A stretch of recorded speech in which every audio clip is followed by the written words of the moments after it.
ಸದ್ಭಕ್ತರಲ್ಲಿ ವಿಜ್ಞಾಪನೆ. ಹೌದು, ಇಷ್ಟೋತನ ಅನ್ನದಾನದ ಪಾಲವನ್ನು ಹಿಡ್ಕೊಂಡ ಅನ್ನದಾನನೇ ಬಹಳ ಶ್ರೇಷ್ಠದ, ಅನ್ನದಿಂದೇ ಎಲ್ಲ ಜಗತ್ ನಡೆದದ, ಅನ್ನ ಇಲ್ಲದೆ ಏನೂ ಆಗುವುದಿಲ್ಲ, ವಿದ್ಯಾದಲ್ಲಿ ಏನೂ ತಾಕತ್ತಿಲ್ಲ ಅಂತಾರ ಅವ್ರು ಕೊಡುವಾಗ. ಹೌದೌದು, ಬರೋಬ್ಬರಿ ಅದ ಮಾತ. ಠೀಕ್ ಅದ. ಈಗ ಕೋಣವಾಗಿಯಿಂದ ನಿಮ್ಮ ದೇವರು ಅಮೋಘ ಸಿದ್ಧಿಲಿ ಬಂದನ್ರಿ. ಬಂದಾರ ಅನ್ಬೇಕು, ಬಂದಾನ ಅನ್ನಬಾರ್ದು, ನಾವು ಸಾದಾ ಮನುಷ್ಯ ಅಲ್ಲ. ಹೌದು, ನಮಗೆ ದೇವ ಸಂಭೂತರವರೆಲ್ಲ ಬಂದಾರ. ಹೌದು, ಆದ್ರೆ ನೀವು ಹಾಡ್ಲಿಕ್ಕೆ ಇಲ್ಲಿಗೆ ಬಂದಿರಿ. ನಿಮ್ಮನ್ನ ಊಟ ಮಾಡ್ಲಿಕ್ಕೆ ಇಲ್ಲಿ ಕರೆಸ್ಯಾರೋ ಏನ್ ನಿಮ್ಮಲ್ಲಿ ವಿದ್ಯಾದ ಡೊಳ್ಳಿನ ಪದ ಹಾಡು ವಿದ್ಯಾದ ಅಂತ ಇಲ್ಲಿ ಕರೆಸ್ಯಾರೋ? ಹೇಳ್ತಾರೆ. ಸಮಾಧಾನ ಮತ್ತ ನೀವು ಊಟ ಮಾಡಿ ಮಲ್ಕೊಳ್ಳೋದಿತ್ತಂದ್ರ ಮತ್ತೆ ನಿಮ್ಮೂರಾಗೆ ಊಟ ಇತ್ತಲ್ಲ, ಮತ್ತೆ ಇಲ್ಲಿ ಯಾಕೆ ನಿಮ್ಮನ್ನ ಕರೆಸ್ತಿದ್ರು? ಇಲ್ಲ ಹಂಗ ಮಾತಾಡ್ಬಾರ್ದು. ನಾ ಎಲ್ಲ ಮಾತಾಡ್ತಾನ, ಸುಮ್ಮಿರ್ಬೇಕ, ಹಂಗ ಹುಚ್ಚರ ಕತೆ ಮಾತಾಡ್ಬಾರ್ದು. ಸಮಾಧಾನ. ಈಗ ವಿದ್ಯೆ ಬಾಳಿನ ಬೆಳಕು ಅಂದಾಗ ಸಿದ್ದೇಶ್ವರ ಮಹಾಸ್ವಾಮಿಗಳು ಬಹಳ ದೊಡ್ಡ ತತ್ವಜ್ಞಾನಿಗಳು. ಹೌದು, ಅವರಿಗೆ ಪುರಾಣ ಹೇಳಲಿಕ್ಕೆ, ನಮ್ಮೂರಿಗೆ ಪ್ರವಚನ ಹೇಳಲಿಕ್ಕೆ ಬರ್ರಿ ಅಂದಾಗ ಮೊದಲ ನಿಮ್ಮಲ್ಲಿ ಅಡಿಗೆ ಮಾಡೋ ತಾಕತ್ ಅದನ್ನ ಇಲ್ಲೋ ಅಂದ್ರನೇ ಬರ್ತೇನಂತ ಅಂತಿದ್ರೆ ಅಂತ ಹೇಳ್ತಾರ. ಹೌದು ಅಂತಾರೆ. ನೀವು ಆ ಪಾಲ ಹಿಡ್ಕೊಂಡ್ರಿ ಅಂತ ಮೊದಲ ಅನ್ನ ಊಟ ಮಾಡೋದು ಮೊದಲು ಹೇಳ್ತೀರಿ. ಹೌದು, ಏನ್ ತಪ್ಪಿಲ್ಲ. ಹೆಂಗ್ ಹೇಳ್ತಿದ್ರಿ ಸಿದ್ದೇಶ್ವರ ಸ್ವಾಮಿಗಳಂದ್ರೆ ಪ್ರವಚನ ಪಾಳೆ ಹತ್ತುದೇ ಮೊದಲು 10 ವರ್ಷ ತನ ಆಗ್ತಿತ್ತು. ಪಾಳೆ ಒಂದು ಊರಿಗೆ ಪಾಳೆ ಬರ್ಬೇಕಾದ್ರೆ 10 ವರ್ಷ ಹಿಡಿತಿತ್ತು. ಏನಪ್ಪಾ ನಿಮ್ಮಲ್ಲಿ ಪ್ರವಚನ ಎಷ್ಟು ದಿನ ಮಾಡುದಂದ್ರೆ ಒಂದು 8 ದಿವಸ ಮಾಡುದದ, 1 ತಿಂಗಳ ಮಾಡುದದ ಅಂತ ಹೇಳ್ತಿದ್ರು. ಆ ಪಾಳೆಗೆ ಬಂದಾಗ ಲಿಸ್ಟ್ ತೆಗೆದು ನೋಡಪ್ಪ ಇಂಥ ಊರಿಗೆ ಹೋಗ್ಬೇಕಾಯ್ದ ಕೊಣುವಗ್ಗಿ ಅಂತಿದ್ರು ಅವ್ರು. ಹೌದು, ಆವಾಗ ಅವ್ರು ಏನಂತಿದ್ರು, ಪ್ರವಚನ ಇದೆಲ್ಲ ಬರೋಬ್ಬರಿ ಅದ, ಒಂದ್ ಸ್ವಲ್ಪ ಪ್ರಸಾದ ಮಾಡೋ ವ್ಯವಸ್ಥೆ ಮಾಡ್ರಿ ಅಂತಿದ್ರು ಅವ್ರು. ಯಾಕ ಅಲ್ಲಿ ಎಷ್ಟೋ ಮಂದಿ ಶ್ರೀಮಂತರು ಬಂದಿರ್ತಾರೆ, ಅವ್ರು ಊಟ ಮಾಡ್ಲಿಕ್ಕೆ ಅವ್ರಿಗೆ ಸಾಧ್ಯದ ಮನೆಗೆ ಹೋಗಿ ಕಾರ್ ತಗೊಂಡು ಬಂದಿರ್ತಾರೆ, ಯಾರು ಮತ್ತೊಂದು ಜೀಪ್ ತಗೊಂಡು ಬಂದಿರ್ತಾರೆ. ಏನೂ ಇಲ್ಲದೆ ನಡ್ಕೋತ ಬಂದವರಿಗೆ ಉಪವಾಸ ಆಗಬಾರದಂತ ಹೇಳುತ್ತಿದ್ರಿ ಇದನ್ನ. ಹೌದು, ನೀವೇನು ತಿಳ್ಕೊಂಡ್ರಿ? ಅಷ್ಟು ಮಂದಿಗೆಲ್ಲ ಕೂಳೇನೆ ಮೊದಲು ಬೇಕಾಗಿದೆ ಅಂತ ನೀವು ವಿಚಾರ ಮಾಡಿರಿ. ಇದು ನಿಮ್ಮದು ಮೊದಲು ತಪ್ಪದ. ಕುಂಭಕರ್ಣ ಬಹಳ ಉಣುತ್ತಿದ್ದ, 6 ತಿಂಗಳ ಮಕ್ಕೋತಿದ್ದ, 6 ತಿಂದ 6 ತಿಂಗಳ ಹೇಳ್ತಿದ್ದ. ಹೌದೌದು, ಕುಂಭಕರ್ಣಂದ ಎಲ್ಲರೇ ಪೂಜೆ ಆಗಿದ್ದು ಕೇಳಿರಿ? ಎಲ್ಲಿ ಇಲ್ಲ. ವಿಭೀಷಣನ ಪೂಜೆ ಆಗ್ಯದ. ನಾನೆಂದು ರಾವಣ ಅಸುನೀಗಿದ, ನೀನೆಂದು ವಿಭೀಷಣ ಪಟ್ಟಕ್ಕೇರಿದ. ಆ ಊಟ ಮಾಡವನು ಪೂಜೆ ಆಗ್ಯದು, ಏನು ಬ್ರಹ್ಮ ವಿದ್ಯಾ ಇದ್ದವನು ಪೂಜೆ ಆಗ್ಯದು. ಇದೇ ಈಗ ನಿಮ್ಗೊಂದು ಪದ್ಯ ಹಾಡಿದಿವ್ರು. ಹೌದೌದು, ಯಾವುದು? ಆಹಿಲ್ಯ ದೇವಿ ಶಾಂಡಿಲ್ಯ ದೇವಿ. ಹೌದೌದು, ಅಲ್ಲಿ ಏನದ ಅದರ ಅರ್ಥ ಅಂದ್ರೆ, ಏನು ಗಂಡ ಒಂದು ವೇಳೆ ಅವ ಹಾದಿ ಬಿಟ್ಟು ನಡೆದ್ರು ಸಹಿತ ಅವ ಸೂಳಿಗೆ ಒಬ್ಬಕ್ಕಿಗೆ ಬೇಡಿದ. ಅವನ ಮನಸ್ಸಿನಂಗ ಹಂಗಿತ್ತು. ಆದ್ರೂ ಸಹಿತ ನಿಷ್ಠೆ ಕೆಡಗುಡ್ಲಿಲ್ಲ ಶಾಂಡಿಲ್ಯ ದೇವಿ. ಕೆಡಗುಡ್ಲಿಲ್ಲ. ಅವನ ಹಾದಿಗೆ ತಂದ ಹಚ್ಚಿ ಮತ್ತೇನು ಮಾಡಿದ, ಇಷ್ಟು ಮಾಡುದಲ್ದೆ ಆಕನು ಅವನು ಹೊತ್ತುಕೊಂಡು ತಿರುಗಾಡುತ್ತಿದ್ಲ. ಅವಾಗ ಮಂಡಗಾಲಿದ್ದು, ಆ ಮಂಡಗಾಲಲ್ಲೇ ಮಾಂಡವ ಋಷಿಗೆ ಕಾಲು ಒದ್ದು ಬಿಟ್ಟ. ಹೌದೌದು, ಒದ್ದಾಗ ಮಾಂಡವ ಋಷಿ ಅದ್ದು ಶ್ರಾಪ ಕೊಟ್ಟ. ಏನಂತ? ಹೊತ್ತು ಹೊಂಡುದ್ರಾಗ ನಿನ್ನ ಶಿರಾನೆ ಕಡ್ದು ಬೀಳಲಿ ಅಂತ. ಋಷಿ ಆಡಿದ ಮಾತು ಎಂದೂ ಉಷಿ ಹೋಗುದಿಲ್ಲ. ಹೌದೌದು, ಅವಾಗ ವಿಚಾರ ಮಾಡ್ಲಿದ್ದು ಶಾಂಡಿಲ್ಯ ದೇವಿ, ಅಲ್ಲ ನನ್ನ ಪತಿನಾಥ ರುಂಡು ಹೋತು ಅಂದ್ರೆ ನನ್ನ ಪತಿವರ್ತ ಧರ್ಮ ಹಾಳಾಗ್ತದೆ. ಹೌದು, ಪತಿವರ್ತ ಧರ್ಮ ಸತ್ತಿತ್ತಂದ್ರೆ ಸೂರ್ಯಾಗಿ ಆಣಿ ಹಾಕಿಬಿಟ್ಲು ಹೊಂಡಬಾರ್ದಂತ. ಗೊತ್ತಾಯ್ತಾನ. ಆವಾಗ ಪತಿವರ್ತ ಧರ್ಮ ಸತ್ತಿದ್ರ ಹೊಂಡಬಾರ್ದ, ಸೂರ್ಯಾಗೆ ಆಣಿ ಹಾಕಿಬಿಡ್ಲು. 3 ದಿನ ಸೂರ್ಯನೇ ಹೊಂಡಲಿಲ್ಲ. ಯಾರಿಗೆ ಹೊಚ್ಚಿಡಿತ್ರಿ? ಯಾವಾಗ 33 ಕೋಟಿ ದೇವತೆಗಳು ದಿನ ಸ್ನಾನ ಇಲ್ಲದೆ ಊಟ ಮಾಡ್ತಿದ್ದಿಲ್ಲ, ನೇಮ್ ಇಲ್ಲದೆ ಊಟ ಮಾಡ್ತಿದ್ದಿಲ್ಲ. ಹೌದೌದು, ಅವರಿಗೆ ಇದು ಗಾಡ್ ಬಿದ್ದು ಬಿಡ್ತು. 3 ದಿವಸ ಹೊತ್ತೇ ಹೊಂಡ್ಲಿಲ್ಲ. ಹೌದು, ಅವಾಗ ಹೋಗಿ ದೇವರಂತೆ ಕೇಳಿದ್ರು ವಿಷ್ಣು ಪರಮಾತ್ಮಗ, ಅಲ್ಲ ಸ್ವಾಮಿ ಮತ್ತೆ ನಾವಿನ್ನು ಊಟ ಹೆಂಗ ಮಾಡುದು, ಮತ್ತೆ ಎಲ್ಲಿಂದ ಏನು ಸುದ್ದಿ, ಸೂರ್ಯನೇ ಹೊಂಡವಲ್ಲ ಅಂದ್ರು. ಹೌದು. ಅಂದಾಗ ಶಿವಗೆ ಗಾದ ಬಿತ್ತಿದೆಲ್ಲ ಮಾತಾ ಹೋಗಿ ಶಿವ ಹೇಳಿದೆ ಶಾಂಡಿಲ್ಯ ದೇವಿಗೆ, ಇನ್ನು ದೇವತೆಯರ ಊಟ ಮಾಡದೆ ಕೂತಾರ 33 ಕೋಟಿ ದೇವತೆಗಳು. ಹೌದು. ಶಾಂಡಿಲ್ಯ ದೇವಿಗೆ ಶಪಥ ಬಿಡಿಸ್ಬೇಕಂತೇಳಿ ಶಾಂಡಿಲ್ಯ ದೇವಿಗೆ ರುಂಡ ಹೊಡೆದ್ರು, ಆ ಧರಣಿಗೆ ಬಿತ್ತು ರುಂಡ. ಹೌದು. ಬಿದ್ದಾಗ ಶಾಂಡಿಲ್ಯ ದೇವಿ ಬೇಡ್ಕೊಂಡ್ಲು, ಸ್ವಾಮಿ ಭೂಮಂಡಲಪತಿ ನನ್ನ ಗಂಡಗ ಎಬಸ್ ಅಂತ ಹೇಳಿ ಬೇಡ್ಕೊಂಡ್ಲು. ಪತಿವರ್ತ ಧರ್ಮಕ್ಕೆ ಒಲತ ಭಗವಂತ ಗಂಡಗ ಎಬ್ಬಿಸಿದ, ಕೈಕಾಲು ನೆಟ್ಟಗ ಮಾಡಿ. ಹೌದು. ಎದರ ಸಲುವಾಗಿ ಅಂತ ಬ್ರಹ್ಮ ವಿದ್ಯೆ ಇತ್ತು. ಇದು ಊಟದ ಸಂಬಂಧ ಅಲ್ಲ, ಊಟದಲ್ಲಿದ್ದು ಅದು ಬ್ರಹ್ಮ ವಿದ್ಯೆ. ಅಂತ ವಿದ್ಯಾದಲ್ಲಿ ತಾಕತ್ತಿತ್ತ ಕೇತರ ಪತಿವರ್ತ ಧರ್ಮ ಶ್ರೇಷ್ಠದಂತ ಹೇಳಿ ಆವಾಗ ರುಂಡ ಹತ್ತಿತ್ತು ತಿರಿಗೆ. ಆವಾಗ ಸ್ವತಃ ಶಾಂಡಿಲ್ಯ ದೇವಿ ಆ ಪತಿವರ್ತ ಧರ್ಮ ಇತ್ತಂತ ಹೇಳಿ ಇಂತ ಜಗತ್ತಿನೊಳಗೆ ಕೀರ್ತಿ ಮಾಡ್ಯಾಳ. ಇದು ಅನ್ನದಿಂದ ಅಥವಾ ಏನ ವಿದ್ಯಾದಿಂದ ನೀವೇ ನೋಡುದು. ಅದಕ್ಕಾಗಿ ಜಗತ್ನ್ಯಾಗ ಅನ್ನದ ಓಡುದಿಲ್ಲ. ವಿದ್ಯಾದಲ್ಲಿ ಅಂತ ತಾಕತ್ತದ, ಬ್ರಹ್ಮ ವಿದ್ಯಾದಲ್ಲಿ ಅಂತ ತಾಕತ್ತದ. ಇದಕ್ಕೊಂದು ಸರ್ವಜ್ಞ ಕವಿ ವಚನ ಮಾಡ್ಯಾರ. ಏನು ಮಾಡ್ಯಾನ್ರಿ? ಖಂಡಿಸದೆ ಕರಣವಂ ದಂಡಿಸದೆ ದೇಹವೇ. ಬೇಡ ಅಯ್ಯೋ ಗದ್ಲಾಬಿಸ್ಬೇಡ ಕಡೆ ಅನ್ಕತ ಅದಕ್ಕೆ ಹೋಗಪ್ಪ. ಖಂಡಿಸದೆ ಕರಣವಂ ದಂಡಿಸದೆ ದೇಹವಂ ಉಂಡುಂಡು ಪೋಗಲಿಕ್ಕ ಕೈಲಾಸ ರಂಟಿ ಮನಿಯನು ಸರ್ವಜ್ಞ.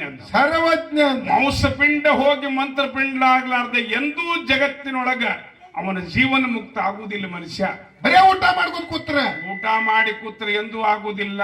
ಕಿವಿಗೆ ಖಂಡನ ಹಾಕಬೇಕಾಗ್ಯದ, ದೇಹಕ್ಕೆ ದಂಡನ ಹಾಕಬೇಕಾಗ್ಯದ. ಹೌದು. ಅಂದ್ರನೇ ಮಾಂಸಪಿಂಡ ಹೋಗಿ ಮಂತ್ರಪಿಂಡ ಆಗ್ತದ. ಜಗತ್ತಿನೊಳಗ ವಿದ್ಯಾದಲ್ಲಿ ಹಂತ ತಾಕತ್ತದ. ಹೌದೌದು. ಇರ್ಲಿ ನಡಿ, ಅವರೆಲ್ಲ ಶಿವಪೂಜಾ ಕಾಟಿದ ಅವ್ರ ನಡಿ. ಒಟ್ಟಿನ ಮೇಲೆ ಹೇಳುವುದಂದ್ರೆ ವಿದ್ಯಾದಲ್ಲಿ ಹಂತ ತಾಕತ್ತದ, ಅನ್ನದಲ್ಲಿ ಹಂತ ತಾಕತ್ತದ. ಮದ್ರೂಪ್ ಮುತ್ಯ ನಿತ್ಯ ಕೊಟ್ಟ ಮದ್ರೂಪ್ ಮಹಾರಾಜರಲ್ಲಕ್ಕೆ ನೀವು ಗುರುಗಳನ್ನ ಮಾಡ್ಕೊಂಡು ಅಲ್ಲಿ ವಿದ್ಯಾ ತಗೊಂಡ್ರು, ಏನು ಊಟ ತಗೊಂಡ್ರು? ಕಡಿಗೋಬಿ ನುಡಿಗೆ ಬರಲಿ. ಮಂದ್ರೂಪ್ ಮಹಾರಾಜರನ್ನ ನೀವು ಶಿಷ್ಯರಾಗಿರಿ, ಅವ್ರು ನಿಮ್ಮ ಗುರುಗಳಾಗ್ಯಾರ. ಹೌದು. ಅವ್ರ ಹತ್ತಿಯಲ್ಲಿ ವಿದ್ಯಾ ತಗೊಳಿಕ್ ಹೋಗಿ ನಮಸ್ಕಾರ ಮಾಡಿರು, ಅಥವಾ ಊಟ ಕೊಡ್ರಿ ಅಂತ ಹೋಗಿ ನಮಸ್ಕಾರ ಮಾಡಿರು. ಇದು ಒಂದೇ ಮಂಗಳಾರ್ಥ ಆಗುದ್ರಾಗ ಹೇಳ್ರಿ, ಬಹಳ ಮುಂದಿದ್ದೆಲ್ಲ ಹೇಳುದು ಬೇಡ. ಇದರೊಂದೇ ಅಲ್ಲ. ಚಿಕ್ಕ ಚಂದ ಬಸವಣ್ಣ ಅಕ್ಕ ನಾಗಮ್ಮನ ಹೊಟ್ಟಿಲೆ ಅನ್ನದಿಂದ ಒಳಗ ಹುಟ್ಟಿದ. ಹುಟ್ಟಿ ಜಗತ್ತಿನೊಳಗ ಒಂದು ಏನು ಕೀರ್ತಿ ಉಳಿದದೇನೋ, ಅವನು ಪೂಜೆ ಆಗ್ತದೇನೋ ಇಲ್ಲ. 6 ಮಂದಿ ಗಂಡಸರು ಬಸರಾಗಿ ಒಂದೇ ಹಡದಾರಂತೂ ಮಗನ ಹೆಸರನ್ನಗೋ ಹೇಳ ಸಭಾದಾಗೋ ಅಂತ ನಾವು. 6 ಮಂದಿ ಗಂಡಸರಂದ್ರೆ ಕಾಮ, ಕ್ರೋಧ, ಲೋಭ, ಮೋಹ, ಮದ, ಮತ್ಸರ. ಇವು 6 ಮಂದಿ ಗಂಡಸರು.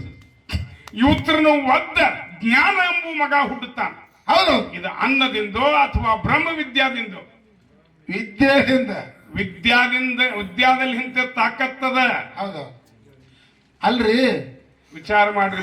ಇಲ್ಲಿ ಅನ್ನದಾಸೋಹ ಚಂತನ ಮಾಡ್ಯಾರ. ಅದ್ರಾಗ ಮತ್ತ ಜ್ಞಾನದಿಂದ ಅವ್ರ ಉಪ್ಪ ಮತ್ತ ಖಾರ ಇವೆಲ್ಲ ಜ್ಞಾನದಿಂದ ಕೆಲವೊಂದು ಒಂದ್ ಸೇರಿ ಹೋಗದಾರ. ಇಲ್ಲ, ಊಟ ಮಾಡುದು ಒಂದು ಪಾಕಶಾಸ್ತ್ರ ಅದ. ಊಟ ಮಾಡುವುದು ಒಂದು ಪಾಕಶಾಸ್ತ್ರದ ವಿದ್ಯಾದಲ್ಲಿ ಅಂದ್ರೆ ಎಷ್ಟು ಅಡಿಗೆಗೆ ಎಷ್ಟು ಉಪ್ಪು ಹಾಕಬೇಕು, ಎಷ್ಟು ಖಾರ ಹಾಕಬೇಕು, ನಾವು ಪಾಯಸ ಮಾಡ್ಬೇಕಾದ್ರೆ ಎಷ್ಟು ಬೆಲ್ಲ ಹಾಕಬೇಕು. ಒಂದು ಸ್ವಲಿಗೆ ಇವತ್ತು ಸಜ್ಜಕ ಮಾಡ್ಲಕತ್ತೀವಿ ಅಂದ್ರೆ ಪೆಂಟಿ ಬೆಲ್ಲ ಹಾಕುವುದು ಅದೇನದಕ್ಕೆ ಮನುಷ್ಯನಲ್ಲಿ ಎಷ್ಟು ಹಾಕಬೇಕಾಗಿದೆ. ಇದು ಒಂದು ವಿದ್ಯಾ ಅದ. ಅಡಿಗೆ ಮಾಡವ ಗೊತ್ತದ, ಆ ವಿದ್ಯಾವನಲ್ಲಿ ಅದಂತ ಅಡಿಗೆ ಮಾಡವನ ಕರ್ಸ್ಯಾರ. ಅಲ್ಲ, ಒಂದು ಗಂಗಾಳ ಸಜ್ಜಕ ಮಾಡಬೇಕಾಗ್ಯದ ಅಂದ್ರೆ ಆ ಸಜ್ಜಕ ಮಾಡ್ಲಕ್ಕಿಟ್ಟು ಒಂದು ಹಿಡಿ ಬೆಲ್ಲ ಬಗದ್ರೆ ಸಜ್ಜಕ ಆಗ್ತದೆ. ಏನದು? ಚಾದಾಗ ಉಪ್ಪು ಹಾಕಿದ್ರೆ ಚಾ ಆಗ್ತದನ್ರಿ? ಅಲ್ಲ, ಚಾದಾಗ ಉಪ್ಪು ಹಾಕಿದ್ರೆ ಚಾ ಆಗ್ತಾನೆ. ಚಾಕ್ ಏನು ಹಾಕಬೇಕಾಗ್ಯದ ಅದನ್ನೇ ಹಾಕಬೇಕಾಗ್ಯದ. ಇದು ವಿದ್ಯಾ. ಈ ವಿದ್ಯೆಯಲ್ಲಿ ಅವನ ಅಡಿಗೆ ಮಾಡ್ಲಿಕ್ಕೆ ಅಲ್ಲಿ ಕರೆಸ್ತಾರೆ, ಕರೆಸುವುದಿಲ್ಲ. ನಿನ್ನ ಅಡಿಗೆ ತಯಾರಾಗುವುದೇ ವಿದ್ಯಾದಿಂದ. ಆ ವಿದ್ಯಾವನಲ್ಲಿ ಇತ್ತಂದ್ರೆ ಮಾತ್ರ ಅಡಿಗೆ ಮಾಡವ ಶಾಣೆ ಇದ್ದಾನೆ. ಇಂಥ ಊರು ಅವನು ಹೇಳ್ರಿ ಅಂತ ಅವನು ಪತ್ರ ಕೊಟ್ಟು ಫೋನ್ ಮಾಡಿ ಕರೆಸ್ತಾರ, ಅವನ್ ರೊಕ್ಕ ಕೊಡ್ತಾರ ಅವಾಗ. ಹೌದಾ? ಮತ್ತ ಅವ ಎಲ್ರಿ ಹದಿಗೇಡಿಸಿ ಬಿಟ್ಟ ಅಡಿಗೆ ಅಂದ್ರೆ ಊಟ ಮಾಡ್ತಾರೆ ಏನು ಮಂದಿ? ಬಂದವರೆಲ್ಲರೂ ವಿಚಾರ ಮಾಡ್ರಿ, ಇವೇನ್ ಮಾಡ್ಯಾರಪ್ಪ ಅಡಿಗೆ ಮಾಡಿದ್ರಿ, ಇವೇನ್ ಮಾಡ್ಲಕ್ ಕರ್ಸಿರಿ ಅನ್ನತಾರ. ಅದು ಒಂದು ವಿದ್ಯೆ ಅದೇ ಅಡಿಗೆ ಮಾಡುದು. ಹೆಣ್ಮಕ್ಳು ರೊಟ್ಟಿ ಬಡಿತಿರ್ತಾರೆ. ಹೌದು, ಒಂದು ತಾಳ ತಪ್ಪಿ ಒಮ್ಮೆ ಕೈ ಬಿಡ್ತಾರ, ರೊಟ್ಟಿ ಮೂಗ್ ಹರಿತದ. ಮೂಗ್ ಹರಿತದ. ಅದು ತಾಳ್ನ್ಯಾಗ ಕೈ ಬಿದ್ರನೇ ರೊಟ್ಟಿ ಮೂಗ್ ಹರಿಯಂಗಿಲ್ಲ, ಗುಂಡಾಗ್ತದ. ಮತ್ತೆ ಅರ್ಬಿ ತಪ್ಪಿ ಒಮ್ಮೆ ಬಿತ್ತಂದ್ರ ರೊಟ್ಟಿ ಮೂಗ್ ಹರಿತದ. ಈಕಿಗೆ ರೊಟ್ಟಿ ಮಾಡ್ಲಕ್ ಬರುದಿಲ್ಲ ತಾರ ಹೆಣ್ಮಕ್ಳು. ಅರ್ಬಿ ತೊಗೊಂಡ್ ಮತ್ತೆ ನೀರ್ ಹಚ್ತಾರ, ಚಿತ್ತ ಡಬ್ಬ ಅಲ್ಲ, ಪದರ ಆಗಲಕ್ಕ, ಪದರ ಆಗೋ ವಿದ್ಯಾನ ವಿದ್ಯಾನ. ವಿದ್ಯಾ ಇದ್ರೆ ಜಗತ್ನ್ಯಾಗ ಬಾಳವೇನೇ ಇಲ್ಲ. ವಿದ್ಯೆಯೇ ಬಾಳಿನ ಬೆಳಕು ಅಂದಾರ. ಇದಕ್ಕೆ ಅಂದಾರ ಅವರು, ಜ್ಞಾನ ದೇಗುಲವಿದು ಕೈ ಮುಗಿದು ಒಳಗೆ ಬಾ ಅಂದ್ರ ಅವ್ರು. ಯಾಕೆ ಹೇಳಿದ್ರಂದ್ರೆ, ಜ್ಞಾನದಲ್ಲಿ ಅಂತ ತಾಕತ್ತದಪ್ಪ, ಬ್ರಹ್ಮ ವಿದ್ಯಾದಲ್ಲಿ ಅಂತ ತಾಕತ್ತದ ಅಂತ ಹೇಳೇ ಹೇಳ್ಯಾರ ಅವರು. ಚಿಕ್ಕ ಬಸವಣ್ಣ ಹುಟ್ಟ್ಯಾನ ಅಕ್ಕನಾಗವನ ಹೊಟ್ಟಿಲೆ. ಆ ಹುಟ್ಟಿದಾಗ ನಮ್ಮ ಅವ್ವನ ಹಿಂತ ತುಂಬಿದ ಸಭಾದಾಗ ಅವು ಮರ್ಯಾದೆ ಮಾಡಿದಂದಾಗ ಕಲ್ಯಾಣ ಪಟ್ಟಣ ಹೋಗಿ ಕಟಕರ ಓಣಿ ಆಗಲಿ ಅಂತ ಶ್ರಾಪ ಕೊಟ್ಟಾಳ. ಯಾರು? ಹೊಟ್ಟಿ ಒಳಗಿನ ಚಿಕ್ಕ ಬಸವಣ್ಣ, ಚಿಕ್ಕ ಚನ್ನ ಬಸವಣ್ಣ ಅಂದಾನ ಕಟಕರ ಓಣಿ ಆಗ್ಯದ. ಅವನ ಮೂರ್ತಿಯನ್ನು ಜಗತ್ನಾಗ ಉಳಿದದೇನು? ಬಸವಣ್ಣನ ಗತೆ ಪರದೇಶದಾಗ ಆ ಬಸವಣ್ಣನ ಮೂರ್ತಿ ಸ್ಥಾಪನಾ ಮಾಡ್ಯಾರ, ಹಂಗ ಚಿಕ್ಕ ಬಸವಣ್ಣನ ಮಾಡ್ಯಾರೇನು? ಇಲ್ಲ. ಕಾರಣ ಏನಂದ್ರೆ, ಊಟ ಮಾಡಿದವ್ರದ್ದು ಎಂದೂ ಹೆಸರು ಬೆಳೆಯುವುದಿಲ್ಲ. ವಿದ್ಯಾದಲ್ಲಿ ತಾಕತ್ತಿರ್ತಾರೆ. ಬ್ರಹ್ಮ ವಿದ್ಯಾ ಅವರ ಹತ್ತಿರ ಇತ್ತಂದ್ರೆ ಒಂದು ಜಗತ್ತಿನೊಳಗೆ ಕೀರ್ತಿ ಉಳಿತದ, ಅವನ ಪೂಜೆ ಆಗ್ತದೆ. ಸಿದ್ದೇಶ್ವರ ಮಹಾಸ್ವಾಮಿಗಳನ್ನು ದೇಹದಿಂದ ಮರಿಯಾಗ್ಯಾಳ, ಆದ್ರೆ ಆತ್ಮದಿಂದ ಎಂದೂ ಮರಿಯಾಗುವುದಿಲ್ಲ ಅವರು. ಕಾರಣ ಏನಂದ್ರೆ, ಅವರಲ್ಲಿ ವಿದ್ಯಾ ಅಂತದಿತ್ತು. ತಿನ್ನುವುದಕ್ಕಾಗಿ ಬದುಕಬೇಕಾಗಿಲ್ಲ, ಬದುಕುವುದಕ್ಕಾಗಿ ತಿನ್ನಬೇಕಾಗ್ಯದ. ಇಷ್ಟೇ ಫರಕದ ನಿಮ್ಮ ವಿದ್ಯಾ ಅನ್ನದಾಗ. ನಾವು ತಿನ್ನೋ ಸಂಬಂಧ ಬದುಕಿದೀವಿ ಅಂದ್ರೆ ಕೂಳಿಗೇಡಿ ಸುಳಿ ಮಗಾತಾರ. ಹೌದು, ಬದುಕುವುದಕ್ಕಾಗಿ ತಿಂದೀವಿ ಅಂದ್ರೆ ಎಷ್ಟು ಬೇಕಾಡ್ತಿತ್ತಾನಪ್ಪ ಅಂತಾರ ಅವ್ರು. ಇದನ್ನ ಇಷ್ಟೇ ವಿಚಾರ ಮಾಡ್ಕೋರಿ. ಯಾವುದಕ್ಕೆ ಏನು ಕೆಲಸ ಎಷ್ಟು ಮಾಡಬೇಕಾಗ್ಯದ ಅಷ್ಟೇ ಮಾಡಬೇಕಾಗ್ಯದ. ಇದಕ್ಕ ವಿದ್ಯಾ ಅಂತ. ಒಬ್ಬ ಗ್ವಾಡಿ ಕಟ್ತಾನ, ಹೌದು, ಗ್ವಾಡಿ ಸರಿಯಾಗಿ ಲೇವಲ್ ಪ್ರಕಾರ ಕಟ್ಟಿದ ಅಂದ್ರೆ ಅವನಲ್ಲಿ ವಿದ್ಯಾ ಅದ. ಇದ್ದ ವಿದ್ಯೆಯಲ್ಲಿ ಆಗ್ತದೇನು? ಆಗುದಿಲ್ಲ.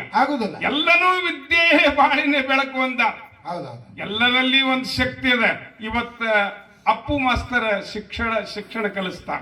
ಹೌದು, ಎಂತ ತಾಕತ್ತದ ಮಾಸ್ತರ್ ಇಲ್ಲ ಅಂದ್ರೆ ಎಲ್ಲಾನು ಒಂದು ಎಸ್ಟಿಮೇಟ್ ದಾಗ ಫರಕ್ ಆದ್ರೆ ಒಂದು ಬಿಲ್ಡಿಂಗ್ ಬೀಳ್ತದ, ಬಿಲ್ಡಿಂಗ್ ತಪ್ಪತದ, ಬಿಲ್ಡಿಂಗ್ ಬೀಳ್ತದ. ಆದ್ರೆ ಒಬ್ಬ ಶಿಕ್ಷಕ ತಪ್ಪಿದ ಅಂದ್ರೆ ಇಡೀ ಭಾರತನೇ ಬಿದ್ದು ಹೋಗ್ತದೆ. ಶಿಕ್ಷಣದಲ್ಲಿ ಅಂತ ತಾಕತ್ತದ. ಹೌದು, ಒಬ್ಬ ಹುಡುಗ ದಡ್ಡಾಗಿ ಒಬ್ಬ ಮಾಸ್ತರ್ ದಡ್ಡ ಮಾಸ್ತರ್ ಕೈಯಾಗ ಕಲಿತ ಅಂದ್ರೆ ಆ ಒಂದು ಎಂದೂ ವಿದ್ಯಾ ಬೆಳೆಯುವುದಿಲ್ಲ. ಅವ ದಡ್ಡ ಸುಳಿ ಮಗ ಅನ್ಸ್ಕೊಂಡ್ಬಿಡ್ತಾನ. ಹೌದು, ವಿದ್ಯಾ ಸರಿಯಾಗಿ ಕಲಿಸಿದ ಅಂದ್ರೆ ವಿದ್ಯೆದಲ್ಲಿ ಪ್ರವೀಣ ಆಗ್ತಾನವ, ಜಗಜ್ಯೋತಿ ಆಗ್ತಾನ. ಇದು ಗೊತ್ತಿರಬೇಕು ಮೊದಲ. ಬರೇ ಅನ್ನದ ಪಾಲ ಹಿಡ್ಕೊಂಡು ಅಂತ ಮಾತಾಡೋದಲ್ಲ. ವಿದ್ಯಾದಲ್ಲಿ ಏನು ತಾಕತ್ತದ, ಅನ್ನದಲ್ಲಿ ಏನು ತಾಕತ್ತದ ಅಂತ ಮಾತಾಡೋದದ. ನೋಡ್ರಿ, ಕೌರವರ ಸೈನ್ಯ ಎಷ್ಟು ಅಕ್ಷಣ ಇತ್ತು? 11 ಅಕ್ಷಣ ಇತ್ತು. ಹೌದೌದು. ಪಾಂಡವರ ಸೈನ್ಯ ಎಷ್ಟಿತ್ತು? 7 ಅಕ್ಷಣ ಇತ್ತು. ಒಟ್ಟು 18 ಅಕ್ಷಣಿ ಸೈನ್ಯ. ಹೌದೌದು. ಪಾಂಡವರ ಕಡೆ ಪಂಚ ಪಾಂಡವರನ್ನ 5 ಮಂದಿನ ಬಿಟ್ಟು ಎಲ್ಲಾರು ಸತ್ರ ಸೈನ್ಯದವರು. ಮತ್ತೆ ಈ ಕಡೆ ಕೌರವರ ಕಡೆ ಎಲ್ಲಾರು ದುರ್ಯೋಧನ ಹಿಡ್ಕೊಂಡು ಎಲ್ಲಾರು ಸತ್ರು. ಕೌರವರು ಪಾಂಡವರು ಖಾಸ್ ಅಣ್ಣ ತಮ್ಮರು. ತಂದಿ ಒಬ್ಬನೇ, ತಾಯಿಗಳು ಬೇರೆ ಇದ್ರು ಸಹಿತ ಅವ್ರ ತಂದೆ ಬೇರೆ, ಅವ್ರ ತಂದೆ ಬೇರೆ ಇದ್ರ ಧರ್ಮರಾಜ ಅಂದ ಇಷ್ಟ ಕೌರವರೆಲ್ಲ ಕೊಂದು ಬಿಟ್ಟಿನ್ನ ದೊಡ್ಡ ಪಾಪ ಬಂತಂದ್ರ. ಹೌದು, ದೊಡ್ಡ ಪಾಪ ಬಂತಂದ್ರೆ ಕೃಷ್ಣನ ಪಾದ ಹಿಡಿದ ಕಣ್ಣ ನೀರು ತೆಗೆದು ಹಳ್ಳಿಕ್ ಹತ್ತಿದ ಯಾರು? ಧರ್ಮರಾಜ. ಅವಾಗ ಏನ್ ಮಾಡ್ಲಿ ಅಂತ ಕೇಳಿದ ಧರ್ಮರಾಜ. ಕೃಷ್ಣಕ್ಕೆ ಕೇಳಿದ ಧರ್ಮರಾಜ. ಅವಾಗ ಕೇಳಿದಾಗ ಹೇಳಿದ ಕೃಷ್ಣ ಪರಮಾತ್ಮ, ನೀ ಅನ್ನದಾನ ಮಾಡು, ಸಾಕಷ್ಟು ನಿನ್ನ ಪಾಪ ಹೋಗ್ತದಂದ್ರು. ಹೌದೌದು. ಅವಾಗ ಅನ್ನದಾನ ಮಾಡಿದ ಯಾರು? ಧರ್ಮರಾಜ. ಏನ್ ಹೇಳಿದ? ನನ್ನ ಪಾಪ ಹೋಗಿ ಪುಣ್ಯ ಬಂದಂತ ಹೆಂಗ್ ಗೊತ್ತಾಗುವುದು ಅಂದವ. ಅವಾಗ ಒಂದು ಗಂಟಿಯನ್ನು ಕಟ್ಟಿದ. ಯಾರು? ಕೃಷ್ಣ ಪರಮಾತ್ಮ. ಗಂಟಿ ಕಟ್ಟಿ ಏನ್ ಹೇಳಿದ? ಸಾಕಷ್ಟು ಮಂದಿಗೆ ನಿತ್ಯದಲ್ಲಿ 1,00,000 ಮಂದಿಗೆ ನೀವು ಊಟ ಮಾಡಿಸು. ಈ ಗಂಟಿ ಅಂದ ಢಣ್ ಅಂತ ನುಡಿತದ, ಅಂದ ಪಾಪ ಹೋಗಿ ಪುಣ್ಯ ಬಂದಂತ ತಿಳ್ಕೋ. ಇಷ್ಟು ಹೇಳಿದ ಹೊರಕಾಕ್ ಹೋದ ಕೃಷ್ಣ ಪರಮಾತ್ಮ. ಹೌದೌದು. ಹೋದ ದಿನನಿತ್ಯದಲ್ಲಿ 1,00,000 ಮಂದಿ ಊಟ ಮಾಡುವುದು. ಹೌದು. ಊಟ ಮಾಡಿದ್ರು ಸಹಿತ ಢಣ್ ಅಂತ ಗಂಟಿ ಎಂದೂ ನುಡಿಲಿಲ್ಲ. ಯಾವಾಗೂ ನುಡಿಲಿಲ್ಲ. ನುಡಿಯೋದಕ್ಕಾಗಿ ಅಂದವ, ನನಗೆ ಪಾಪ ಹೋಗಿ ಪುಣ್ಯ ಎಂದು ಬರ್ತದ ಅಂದವ. ಗಂಟಿ ನುಡಿಯೋದು ಎಂದೂ ಗಂಟೆ ನುಡಿವಲ್ತಂದಾಗ ಏನ್ ಮಾಡ್ಬೇಕು? ಲಕ್ಷ ಮಂದಿ ಊಟ ಮಾಡ್ಯಾರ, ನಿಮ್ಮ ಅನ್ನದಾಗ ತಾಕತ್ತಿದ್ರೆ ಗಂಟೆ ನುಡಿಬೇಕಾಗಿತ್ತಲ್ಲ. ನುಡಿಬೇಕಾಗಿತ್ತು. ಯಾಕೆ ಗಂಟೆ ಢಣ್ಣಂತ ನುಡಿಲಿಲ್ಲ? ಹೌದೌದು. ಇದು ಭಗವದ್ಗೀತಾದಾಗ ಮಾತು ಸ್ವಚ್ಛ ಬರೆದಿಟ್ಟಾರ. ಹೌದ್. ಅವಾಗ ಕಡೆಗೆ ಗಂಟೆ ನುಡಿಲಿಲ್ಲ. ಎಲ್ಲಾ ಮಂದಿ ಲಕ್ಷ ಲಕ್ಷ ಗಟ್ಲೆ ಊಟ ಮಾಡಿತು. ಹೌದೌದು. ಕಡೀಗ ವಿಚಾರ ಮಾಡಿದ್ರು, ಒಬ್ಬ ಅನ್ನ ನೀರಿಲ್ಲದೆ ಒಬ್ಬ ಸಾಧು ಒಂದು ದೊಡ್ಡ ಬೋಧಗಾದಾಗ ಕೂತು ಬಿಟ್ಟಿದ್ದ. ಕೂತಾಗ ಒಬ್ರು ಶೋಧ ಮಾಡಿ ಹೇಳಿದ್ರು, ಎಷ್ಟು 101 ಹೋಮ ಮಾಡಿಸ್ಬೇಕಂತ ಹೇಳಿದ್ರು. 101 ಹೋಮ ಆದ್ರೂ ಸಹಿತ ಹೋಮ ಆಗಿ ಅನ್ನ ಸಂತರ್ಪಣೆ ಮಾಡಿದ್ರು ಸತಿ ಗಂಟೆ ನುಡಿಯವಲ್ಲ. ಒಬ್ಬರು ಮನುಷ್ಯರು ಒಬ್ಬ ಸತ್ಯ ಶರಣರು ಹೇಳಿದ್ರು, ಅಂತ ಋಷಿನ ತಂದು ಇಲ್ಲಿ ಊಟ ಮಾಡಿಸಿದಿರಿ ಅಂದ್ರೆ ನಿಮ್ಮ ಪಾಪ ಹೋಗಿ ಪುಣ್ಯ ಬರ್ತದ, ಅವಾಗ ಗಂಟೆ ನುಡಿತದ ಅಂದ್ರ. ಅವಾಗ ಎಲ್ಲರೂ ಹೋಗಿ, ಧರ್ಮರಾಜ ಹೋದ, ಭೀಮ ಹೋದ, ಅರ್ಜುನ ಹೋದ, ನಕುಲು ಸಹದೇವರು ಹೋದ್ರು. ಎಲ್ಲಾ ಆನೆ ಒಂಟಿ ಮೇಲೆ ಕೂತು ಹೋದ್ರು. ಆದ್ರೂ ಸಹಿತ ಹೋಗಿ ಕರೆದ್ರು, ನಾ ಬರುದಿಲ್ಲ ಅಂತ. ನನಗತ್ತ ಬರುದಿಲ್ಲ ಅಂದವ. ಅಂದಾಗ ಕಡೆಗೆ ದ್ರೌಪದಾದೇವಿ ಹೇಳಿದ್ಲು, ನೀರೇ ಹೋಗುವ ಅಂತ ಹೇಳಿದ್ರು ದ್ರೌಪದಿ ದೇವಿಗೆ. ದ್ರೌಪದಿ ದೇವಿ ಏನು ತಗೋತಿಗೋ, ಆನೆ ತಗೋತೇವೋ, ಒಂಟಿ ತಗೋತೇವೋ, ಬೇಕಾದವನ್ನು ತಗೊಂಡು ಸವಾರಿ ಮಾಡಿ ಹೋಗಂದ್ರು. ಏನೂ ತಗೊಳ್ಳೋದಿಲ್ಲ ಅಂದ್ರ. ಏನೂ ತಗೊಳ್ಳೋದಿಲ್ಲ ಅಂದ್ರ ದ್ರೌಪದಾದೇವಿ ಸ್ವತಃ ಬರೇಗಾಲಿ ನಡ್ಕೋತ ಹೋಗ್ಯಾಳ ಋಷಿ ಹತ್ರ. ಬರೇಗಾಲಿ ಹೋಗಿ ನಡ್ಕೋತ ಹೋಗಿ ದೀರ್ಘ ದಂಡ ನಮಸ್ಕಾರ ಮಾಡಿ ಯಾಕೆ ತಾಯಿ ಯಾಕೆ ಬಂದಿ ಅಂತ ಋಷಿ ಕೇಳಿದ. ಋಷಿ ಕೇಳಿದಾಗ, ಏನ್ರಿ ಮತ್ತ ನಮಗರಿ ಇಂತ ಪಾಪ ಬಂದದ, ಪುಣ್ಯ ಬರವಲ್ತಾಗ್ಯದ, ಕೃಷ್ಣ ಪರಮಾತ್ಮ ಗಂಟಿ ಕಟ್ಟಿ ಹೋಗ್ಯ, ಏನಾತನ ಲಕ್ಷ ಲಕ್ಷ ಮಂದಿ ದಿನ ಊಟ ಮಾಡ್ತಾರ, ಮಾಡಿದ್ರು ಸಹಿತ ಗಂಟಿ ನುಡಿವಲ್ತಾಗ್ಯದ, ಅದಕ್ಕೆ ನೀವು ಬಂದ ಅನ್ನ ಪ್ರಸಾದ ಮಾಡ್ರಿ ಅಂತ ಹೇಳಿದ್ರು. ಹೋಗಿ ಋಷಿಗೆ ನಮಸ್ಕಾರ ಮಾಡಿದಾಗ 101 ಹೋಮ ಯಾರಲ್ಲಿ ಆಗ್ಯದ ಅವ್ರು ಮಾತ್ರ ಅವ್ರ ಮನೆಗೆ ಬರ್ತಾನಂದ. 101 ಹೋಮ ಎಲ್ಲಿ ಆಗ್ಯದ ಅಲ್ಲಿ ಬರ್ತಾನಂದ. ನಮ್ಮ ಒಂದೇ ಹೋಮ ಆಗುದ ಕುರಿಕ್ವಾಣ ಬಿದ್ದ 101 ಹೋಮ ಎಲ್ಲಿದು ಮಾಡುವುದಂದ್ಲಕ್ಕೆ ಹೇಳಿದ್ಲಕ್ಕೆ. ಒಂದು ಹೆಜ್ಜೆಗೆ ಒಂದು ಹೋಮ ಮಾಡಿದಷ್ಟು ತಾಕತ್ತದ. ನಾ ಬರೇಗಾಲಿ ನಡ್ಕೋತ ಬಂದೇನೆ. ಶ್ರೀಶೈಲ, ಕೇದಾರ, ಉಜ್ಜಿನಿ, ಪಂಡರಪುರ ನಡ್ಕೋತಿ ಯಾಕೆ ಹೋಗ್ತಾರಂದ್ರೆ ಪಾದಯಾತ್ರೆದೊಳಗ ಅಂತ ತಾಕತ್ತದ, ಅಂತ ಪುಣ್ಯ ಬರ್ತದ. ಅದಕ್ಕಾಗಿ ಎಲ್ಲರೂ ಶ್ರೀಶೈಲಕ್ಕೆ ಹೋಗ್ತಾರ, ಮಹಾನಂದಿಗೆ ಹೋಗ್ತಾರ, ಧರ್ಮಸ್ಥಳಕ್ಕೆ ಹೋಗ್ತಾರ, ಪಾಂಡರಪುರಕ್ಕೆ ಹೋಗ್ತಾರ, ತುಳಜಾಪುರಕ್ಕೆ ಹೋಗ್ತಾರ, ಎಷ್ಟೋ ಮಂದಿ ಯಾತ್ರಾಕ್ ಹೋಗ್ತಾರ. ಅಂತ ಪಾದಯಾತ್ರೆ ಒಳಗೆ ತಾಕತ್ತದ. ಒಂದು ಹೆಜ್ಜೆಗೊಂದು ಹೋಮ ಮಾಡಿದಂಗದ. ನಿಮ್ಮಲ್ಲಿ 1000 ಹೆಜ್ಜೆ ನಡೆದು ಬಂದಿನ ಸ್ವಾಮಿ ಹೇಳ್ಬೇಕಂದು ಚಟ್ನಿ ಎದ್ದು ಋಷಿ ಚಟ್ನಿ ಎದ್ದು ಬಂದ ನೋಡ್ತಾನ. ನೋಡಿದಾಗ ಲಕ್ಷ ಲಕ್ಷ ಮಂದಿ ಊಟ ಮಾಡ್ಲಿಕ್ಕೆ ಲಕ್ಷ ಊಟ ಮಾಡ್ಲಿಕ್ಕೆ ಮಂದಿ. ಅವಾಗಂದ್ರ ಅವ್ರು ಇಷ್ಟೆಲ್ಲಾ ಮಂದಿ ಊಟ ಮಾಡಿದ್ರು, ಏನು ಆಗವಲ್ತಂದ್ರು, ಗಂಟೆ ನೋಡದೇ ಇಲ್ಲ ಅಂದ್ರು. ಋಷಿ ಅಂದವ, ನಾ ನೋಡುವ 70 ಯೋಗಿ, 2 ಭೋಗಿ, 3 ರೋಗಿ, 4 ಅವ್ರನ್ನ ತಗೊಂಡು ಹೋಗುದು ಸುಡುಗಾಡಕಂದ. ಅನ್ನ ಹೆಚ್ಚು ಉಂಡವನು ಸುಡುಗಾಡಕ್ಕೆ ತಗೊಂಡು ಹೋಗುದಾಗ್ತದ. ನಾರೇ ಅಣು ಪ್ರಮಾಣ ಅನ್ನ ನಾವಿದ್ದೀನಿ. ನಾವೊಬ್ಬ ದೊಡ್ಡ ಯೋಗಿ ಇದ್ದೀನಿ. ನಾ ಅನ್ನ ಊಟ ಮಾಡಮಲ್ಲ, ಅನ್ನಕ್ಕೆ ಕೈ ಹಸ್ತೇನೆ ಬರೀ ಅಂದ. ಎಷ್ಟೋ ದಿವಸ ಅನ್ನದ ಬದುಕಿನ. ಎಷ್ಟೋ ದಿನ ನಾ ಅನ್ನ ನೀರು ಇಲ್ಲದೆ ಬೋಧಗಾದಾಗ ಕೂತೀನಿ, ಬರೇ ಅನ್ನಕ್ಕೆ ಕೈ ಹಸ್ತೇನೆ ಅಂತ ತನ್ನ ಹಸ್ತ ಮುಟ್ಟಿದ. ಯಾವಾಗ ಢಣ್ ಢಣ್ ಢಣ್ ಅಂತ ಗಂಟೆ ನೋಡ್ಲಿಕ್ಕೆ ಎದುರಾಗ ತಾಕತ್ತದ. ಅಂತ ನೇಮದೊಳಗೊಂದು ತಾಕತ್ತದ. ಅನ್ನದೊಳಗ ಅಂತ ತಾಕತ್ತಿಲ್ಲ. ವಿದ್ಯೆ ಅವನ ಬ್ರಹ್ಮ ವಿದ್ಯೆ ಇತ್ತು. ಬರೇ ಅನ್ನಕ್ಕೆ ಬಂದ ಕೈ ಕೈ ಹಚ್ಚಿದಾಗ ಗಂಟೆ ನುಡಿಲಿಕ್ಕೆ ಅವನಲ್ಲಿ ಬ್ರಹ್ಮ ವಿದ್ಯಾ ಇತ್ತಂತ ಹೇಳಿ ಗಂಟೆ ನುಡಿದದ. ವಿದ್ಯಾಕಿಲ್ಲ ಅಂದ್ರೂ ಪಾಪ ಹೋಗಲಿಲ್ಲ, ಬಂದ್ರೂ ಪಾಂಡವರು ಪಾಪ ಹೋಗಲಿಲ್ಲ. ಆವಾಗ ಮತ್ತೇನು ಆಕಾಶವಾಣಿ ಆತಲ್ಲಿ ಕೇದಾರನಾಥಗೆ ಹೋಗಿ ಅಂದ್ರೆ ದರ್ಶನ ತಗೊಂಡು ಬರ್ತಿರ್ಲ. ಅಲ್ಲಿ ಅಂದ ಮಾತ್ರ ಪಾಪ ಹೋಗ್ತಂದ್ರು. 5 ಮಂದಿ ಪಾಂಡವರ ಕೂಡಿ ಕೇದಾರನಾಥಕ್ಕೆ ಹೋದ್ರು. 12 ಜ್ಯೋತಿರ್ಯದೊಳಗೆ ಲಿಂಗದೊಳಗೆ ಒಂದು ಲಿಂಗದ ಅದು. ಆ ಲಿಂಗಕ್ಕೆ ಕೇದಾರನಾಥ ಲಿಂಗಕ್ಕೆ ಹೋಗಿ ನಮಸ್ಕಾರ ಪಂಚಾಮೃತ ಅಭಿಷೇಕ ಮಾಡಿ ಯಾವಾಗ ನಮಸ್ಕಾರ ಮಾಡಿದ್ರು ಆವಾಗ ಪಾಪ ಹೋಗಿ ಪುಣ್ಯ ಬಂದದ್ದು. ಅನ್ನದೊಳಗೆ ಎಲ್ಲಿ ತಾಕತ್ತದ? ಲಕ್ಷ ಲಕ್ಷ ಮಂದಿ ಉಳಿದತ್ತು, ಗಂಟೆ ನುಡುದಿಲ್ಲ. ಮತ್ತೆ ನೀವು ಹೇಳ್ತೀರಿ ಅನ್ನನೇ ಶ್ರೇಷ್ಠ ಅಂತೇಳಿ. ಮಂಧೂಕ್ ಮಹಾರಾಜರ ಹತ್ತಿರ ನೀವು ವಿದ್ಯಾಕ್ಕಾಗಿ ಹೋಗಿರೋ ಏನು ಊಟ ಮಾಡ್ಲಿಕ್ಕೆ ನಮಸ್ಕಾರ ಮಾಡ್ಲಿಕ್ಕೆ ಹೋಗಿರೋ? ಇದು ಒಂದು ಹೇಳುವುದದ ಅವರು. ಮತ್ತ ಜ್ಞಾನದ ಮಗ ಬೇಕಾಗ್ಯದೋ ಏನು ಸತ್ತು ಹೋಗ ಮಗ ಬೇಕಾಗ್ಯದೋ? ಹೌದು. ಯಾವನಲ್ಲಿ ತಾಕತ್ತದ ಅಂತ ಬ್ರಹ್ಮ ವಿದ್ಯಾ ತಾಕತ್ತದ ನಮ್ಗೆ ಜ್ಞಾನ ಎಂಬ ಮಗ ಹುಟ್ಟುತ್ತಾನೆ. ಹೌದೌದು. ಇವು ಸತ್ತು ಹುಟ್ಟು ಮಕ್ಕಳವ ಎಲ್ಲ ಇವು. ನಿಮ್ಮ ಹುಟ್ಟಿದ್ದೆಲ್ಲ ಸತ್ತು ಹೋಗು ಮಕ್ಕಳು. ಹೌದು. ಆದ್ರೆ ಅಂತ ಜ್ಞಾನದ ಮಗ ಹುಟ್ಟಬೇಕಾದ್ರೆ ಅಂತ ಬ್ರಹ್ಮ ವಿದ್ಯಾ ಬೇಕಾಗ್ತದೆ. ಅಂದ್ರನೇ ಜ್ಞಾನ ಎಂಬ ಮಗ ಹುಟ್ಟುತ್ತಾನೆ. ಅನಂತ ಜಗತ್ತಿನೊಳಗೆ ಬ್ರಹ್ಮ ವಿದ್ಯೆಯಲ್ಲಿ ತಾಕತ್ತದ. ವಿದ್ಯಾ ಜೋಡಿ ಯಾವುದು ಅನ್ನ ಎಂದು ಕೂಡುವುದಿಲ್ಲ. ವಿದ್ಯಾದಲ್ಲಿ ಅಂತ ತಾಕತ್ತಿಲ್ಲ. ಅದಕ್ಕಾಗಿ ನಿಮ್ಮಂಥವರಿಗೆ ಅನ್ನ ಬೇಕಾಗ್ಯದ. ಆದರೆ ಅಂತ ಮಹಾಋಷಿಗಳಿಗೆ ಅನ್ನ ಎಂದೂ ಬೇಕಾಗುವುದಿಲ್ಲ. ಒಬ್ಬ ಪುಣಾದಿಂದ ಮುಂಬೈಗೆ ಒಂದು ದೊಡ್ಡ ರೈಲ್ವೆ ಘಾಟ್ ತೆಗಿಬೇಕಾಗಿತ್ತು. ಒಳಗ ಏನು ರೈಲ್ವೆ ಹೋಗ್ಲಿಕ್ಕೆ ಹಾದಿ ಮಾಡಬೇಕಾಗಿದ್ದಿಲ್ಲ. ಬೋದ್ಗ ಹೊಡಿತಿದ್ರು ಅವರು. ಎಷ್ಟೋ ಮಿಷನ್ಗಳ ಮುಂದೆ ಕೆಲಸ ಮಾಡ್ತಿದ್ರು. ಹೌದೌದು. ಅಲ್ಲಿ ಹೊಡ್ಕೋತ ಹೊಂಟಿದ್ರು. ಒಬ್ಬ ಋಷಿ ಕೂತಿದ್ದಂತ ಒಳಗ ಋಷಿ ಕೂತಿದ್ದ. ಋಷಿ ಎದ್ದ. ಏನಪ್ಪ ಏನ್ ಕೇಳಿದವ? ರಾವಣರ ಯುದ್ಧ ನಡೆದತ್ತು ಮುಗಿದದೇನಪ್ಪ ಅಂತ ಕೇಳಿದಂತ. ತ್ರೇತಾಯುಗದಾಗ ಕುತ್ತಾನ್ ಋಷಿ. ಈ ಕಲಿಯುಗದ ತ್ರಿತಾ ದ್ವಾಪಾರ ಕಲಿಯುಗ ಬಂದ ಸಹಿತ ಅವಾಗ ಎದ್ದ ಋಷಿ. ಇವೇನು ಅನ್ನ ಊಟ ಮಾಡ್ಯಾನೇನು? ಗವಿ ಒಳಗದಾನ. ಆ ಪುಣಾದಿಂದ ಮುಂಬೈಕ್ ರೋಡ್ ಮಾಡುವ ಹೊತ್ತಿನಲ್ಲಿ ಒಂದು ಬೋಧಗಾದಾಗ ಕುತ್ತಾನ್ ಋಷಿ. ಅವ ಕೇಳ್ತಾನಂತ, ರಾವಣರ ಯುದ್ಧ ನಡೆದತ್ತ ಅದು ಮುಗಿದದೇನಪ್ಪಾ ಅಂತ ಕೇಳಿತ್ತಂತ. ನೋಡ್ರಿ, ನಮ್ಮದು ಈ ಮೊನ್ನೆ ಹೊಡೆದಾರ. ಈಗ ಒಂದು 10 ವರ್ಷದಿಂದ ಅದನ್ನ ಹೊಡೆದಾರ, ಹಾದಿ ಮಾಡ್ಯಾರ. ಹೌದೌದು. ಮತ್ತ ಅನ್ನ ಅಂತಿರೋ, ಇದಕ್ಕೆ ನೀರು ಅಂತಿರೋ ಹೇಳ್ತಾರೆ. ಅವ ಏನೂ ಊಟ ಮಾಡಿಲ್ಲ. ಆಗಳೇ ಹಾಕ್ಯಾರ ಲೋಪ. ಮತ್ತೆ ಅವ್ರದೊಂದು ಅಭಿಪ್ರಾಯ. ಏನ್ ಹೆಸರು ಕೇಳಿಬಿಡು. ನೀವು ಮಾಸ್ತರ್ ಇದ್ದೀರಿ?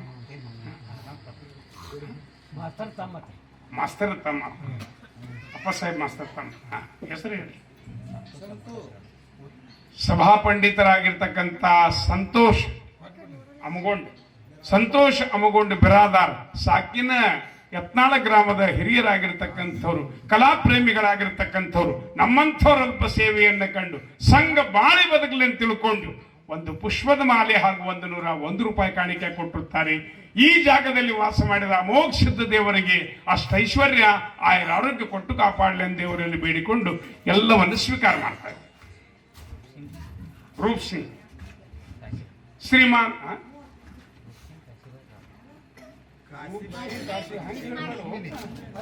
ಕಾಶಿಬಾಯಿ ರೂಪ್ ಸಿಂಗರ ಹೇಳ.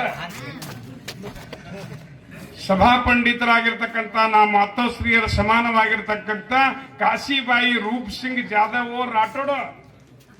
ಏನು ಎಲ್ಲ ಗುಣ ಅಣಿಗಿಡ್ತದೇನ? ಕಾಶಿಬಾಯಿ ರೂಪ್ ಸಿಂಗ್ ರಾಠೋಡ್ ಸಾಕಿನ ಯತ್ನಾಳ ಗ್ರಾಮದ ತಾಂಡಾದವರು ಮಹಾತಾಯಿಯವರಾದರು. ನಮ್ಮಲ್ಪ ಸೇವೆಯನ್ನು ಕಂಡು 20 ರೂಪಾಯಿ ಕಾಣಿಕೆ ಕೊಟ್ಟಿರುತ್ತಾರೆ. ತಾಯಿಯವರಿಗೆ ದೇವರ ಆಶೀರ್ವಾದ ಮಾಡ್ಲಂತ ಬೇಡಿಕೊಂಡು ರೂಪಾಯಿಯನ್ನು ಸ್ವೀಕಾರ ಮಾಡುತ್ತೆ. ಇಸ್ಲಾಂ ಧರ್ಮದ ದರ್ಶಿಗಳಾಗಿರ್ತಕ್ಕಂಥ ಮೌಲಾ ಸಾಹೇಬ್ ನದಾಫ್ ಸಾಕಿನ ಯತ್ನಾಳ ಗ್ರಾಮದ ಇಸ್ಲಾಂ ಧರ್ಮದ ದರ್ಶಿಗಳಾಗಿರ್ತಕ್ಕಂಥವ್ರು ಎಷ್ಟ್ರಿ 201 ರೂಪಾಯಿ ಕಾಣಿಕೆ ಕೊಟ್ಟಿರುತ್ತಾರೆ. ಮೌಲಾಲಿ ಶರಣರವರಿಗೆ ಸಾವಿರ ಕೈಲಿ ಕೊಟ್ಟು ಕಾಪಾಡಲಿ ಅಂತ ದೇವರಲ್ಲಿ ಬೇಡಿಕೊಳ್ಳುತ್ತೇವೆ. ಅದರಂತೆ ಬಸವರಾಜ್ ಅಂಸಿದ್ದಪ್ಪ ಬಿರಾದಾರ್ ಸಾಕಿನ ಯತ್ನಾಳ ಗ್ರಾಮದ ಸದ್ಭಕ್ತರಾಗಿರ್ತಕ್ಕಂಥವ್ರು, ಹಿರಿಯರಾಗಿರ್ತಕ್ಕಂಥವ್ರು ನಮ್ಮಲ್ಪ ಸೇವೆಯನ್ನು ಕಂಡು 101 ರೂಪಾಯಿ ಕೊಟ್ಟಿರುತ್ತಾರೆ. ದೇವರವರಿಗೆ ಸಾವಿರ ಕೈಲಿ ಕೊಟ್ಟು ಕಾಪಾಡಲಿ ಎಂದು ದೇವರಲ್ಲಿ ಬೇಡಿಕೊಳ್ಳುತ್ತೇವೆ. ಅದರಂತೆ